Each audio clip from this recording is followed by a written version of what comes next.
Australia বর্তমান বিশ্বের সবচেয়ে বেশি বুনো উটের দেশ।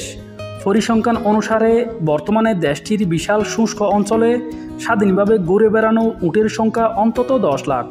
তবে আশ্চর্যের বিষয় হল 1840 সালের আগ পর্যন্ত, অর্থাৎ আজ থেকে 185 বছর আগে দেশটিতে উটের কোনো অস্তিত্বই ছিল না। তবে কিভাবে দেশটিতে উটের আগমন ও বিস্তার ঘটল এবং কেনই বা দেশটির সরকার প্রতি বছর হাজার হাজার উটকে গুলি করে হত্যা করে, সে তথ্যই তুলে ধরব আমাদের আজকের ভিডিওতে। ইতিহাসবিদদের ধারণা মতে অস্ট্রেলিয়ায় মানুষের বসতি শুরু হয়েছিল 50 থেকে 60 হাজার বছর আগে। যদিও সপ্তদশ শতকের আগ পর্যন্ত বহির্বিশ্বের মানুষ এই দ্বীপ মহাদেশটি সম্পর্কে খুব কমই জানত। ডাচ অভিযাত্রী উইলিয়াম জেমস জুন 1606 সালে প্রথম অস্ট্রেলিয়ায় আসেন এবং তাকেই অস্ট্রেলিয়া মহাদেশে পা রাখা প্রথম ইউরোপীয় হিসেবে চিহ্নিত করা হয়। সময়ের পরিক্রমায় দেশটি ব্রিটিশ উপনিবেশে পরিণত হয় এবং এই ঔপনিবেশিক গোষ্ঠীটি অস্ট্রেলিয়াতে প্রথম উটের প্রয়োজনীয়তা অনুভব করেন। ঊনবিংশ শতাব্দীর প্রথমার্ধে ব্রিটিশ ঔপনিবেশিকরা বিস্তীর্ণ এই দেশটির মরুময় ও দুর্গম অঞ্চলগুলোকে আবিষ্কারের নেশায় মেতে ওঠে।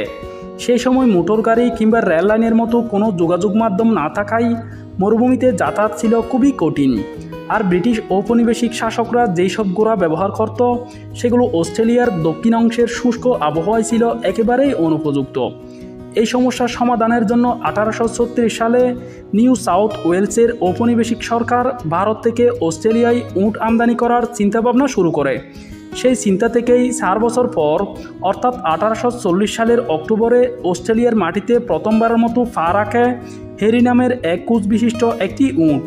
হেরির আগমনের 2 মাস পর, অর্থাৎ ডিসেম্বরেই একটি মাদি ও মর্দা মিলিয়ে আরও 2টি উট আমদানি করা হয়। পরের বছর আরও 2টি। এভাবে দেশটিতে উটের সংখ্যা ক্রমান্বয়ে বাড়তে থাকে। বৈশিষ্ট্যগত কারণে অস্ট্রেলিয়ার মরু অঞ্চলগুলোতে বেশ ভালোভাবেই টিকে গিয়েছিল এই প্রাণীটি। উটের পিঠে চড়ে অস্ট্রেলিয়ার দুর্গম শুষ্ক অঞ্চলে যোগাযোগের এক নতুন দিগন্ত উন্মোচিত হয়। যোগাযোগের ক্ষেত্রে অস্ট্রেলিয়ার দক্ষিণাঞ্চলে উটের চাহিদা এমনই বেড়েছিল যে 1840 থেকে 1907 সালের মধ্যে দেশটিতে প্রায় 20,000 উট আমদানি করা হয়। দেশটিতে একদিকে যেমন উটের সংখ্যা বাড়তেছিল, অন্যদিকে ওই সময়ের মধ্যে পৃথিবীতে নতুন নতুন প্রযুক্তি আবিষ্কৃত হতে থাকে। বিংশ শতকের গোড়ার দিকেই মোটর চালিত যান বেশ জনপ্রিয় হয়ে ওঠে দুনিয়া জুড়ে। এর ছোঁয়া লাগে অস্ট্রেলিয়াতেও। ফলশ্রুতিতে 1920 সালের পর থেকে অস্ট্রেলিয়ায় যোগাযোগের মাধ্যম হিসেবে উটের প্রয়োজন ফুরাতে শুরু করে। প্রয়োজন ফুরানোই উটগুলোকে আর বাড়িতে পুষে রাখার প্রয়োজন বোধ করেননি অস্ট্রেলিয়ানরা। ফলস্বরূপ 1 দশকের মধ্যেই বেশিরভাগ উটকে মুক্ত করে দিল তারা।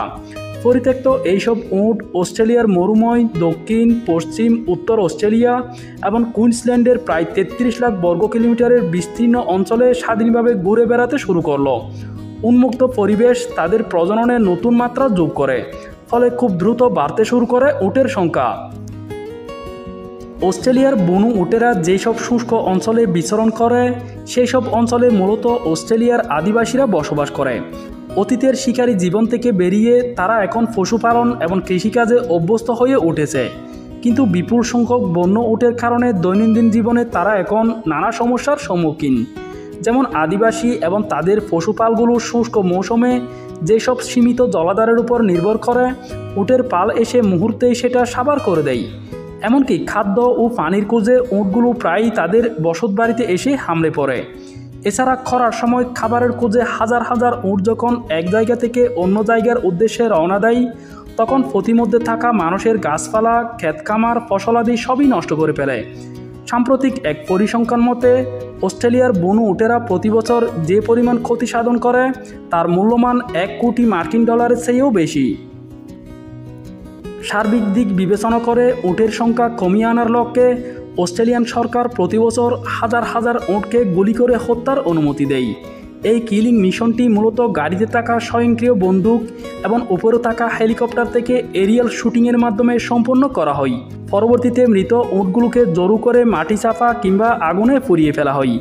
এটা ছাড়াও কোনো শৌখিন শিকারী চাইলে বছরের ফেব্রুয়ারি থেকে আগস্ট পর্যন্ত দেশটিতে আনলিমিটেড উট শিকার করতে পারে। গুলি করে উট হত্যা করার ফলে অস্ট্রেলিয়ান সরকার প্রায়ই সমালোচনার মুখোমুখি হয়। তাই সাম্প্রতিক বছরগুলোতে উটের সংখ্যা নিয়ন্ত্রণের জন্য অস্ট্রেলিয়া কর্তৃপক্ষ কিছু বিকল্প পরিকল্পনাও হাতে নেয়। এর মধ্যে আছে জীবিত উট কিংবা উটের মাংস রপ্তানি এবং উটের দুধ ও উল উৎপাদনের জন্য বুনো উটকে ধরে খামারে আবদ্ধ অবস্থায় পালন করা। এগুলো ছাড়াও কার্যকর কোনো শিকারী প্রাণী ছেড়ে দিয়ে প্রাকৃতিকভাবেই উট নিয়ন্ত্রণের চিন্তাও করেছিল কর্তৃপক্ষ।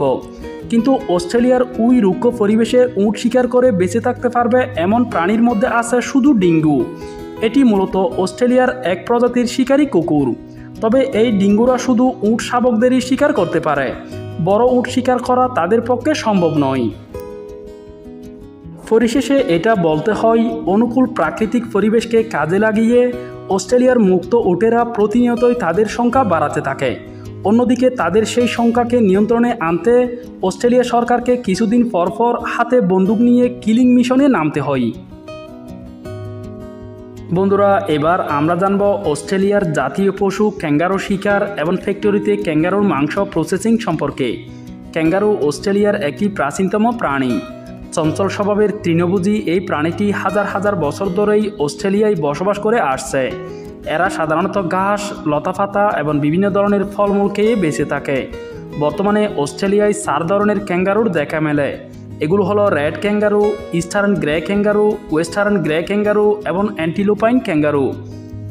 একটি ক্যাঙ্গারুর বাচ্চা জন্মানোর পর 6 থেকে 9 মাস মায়ের দুধ পান করে এবং 1 বছর পর্যন্ত মায়ের সুরক্ষায় থাকে।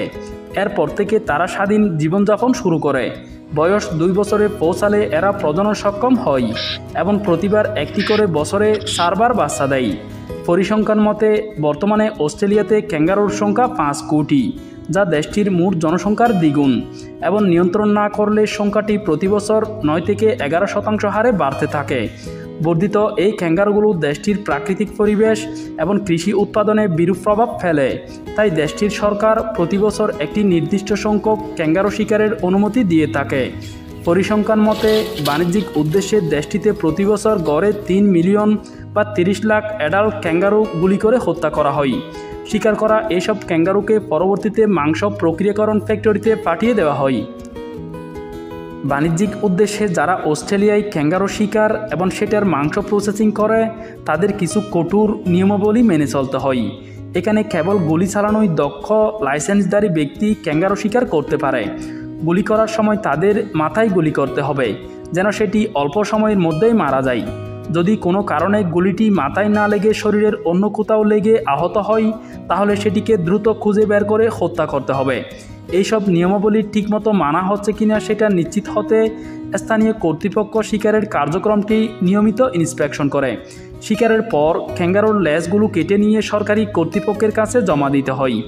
কতটি ক্যাঙ্গারু হত্যা হচ্ছে সেটা নিশ্চিত হওয়ার জন্য এটি অস্ট্রেলিয়ান কর্তৃপক্ষের বেঁধে দেওয়া নিয়ম। পরবর্তীতে শিকার করা প্রাণীগুলোকে শীতাতপ নিয়ন্ত্রিত গাড়িতে করে দূরবর্তী শহরে থাকা মাংস প্রক্রিয়াকরণ ফ্যাক্টরিতে পাঠিয়ে দেওয়া হয়। ফ্যাক্টরিতে ক্যাঙ্গারুর জাত ও মাংসের মানের ভিত্তিতে সেগুলোর গ্রেডিং করা হয়। এরপর অভিজ্ঞ লোকের মাধ্যমে সেগুলোর চামড়া ছড়ানো এবং নাড়িভুড়ি বের করে ফেলা হয়। এরপর শরীরের বিভিন্ন অংশের মাংস আলাদা করে বায়ু নিরোধক ব্যাগ কিংবা পাত্রে প্যাকেটজাত করা হয়।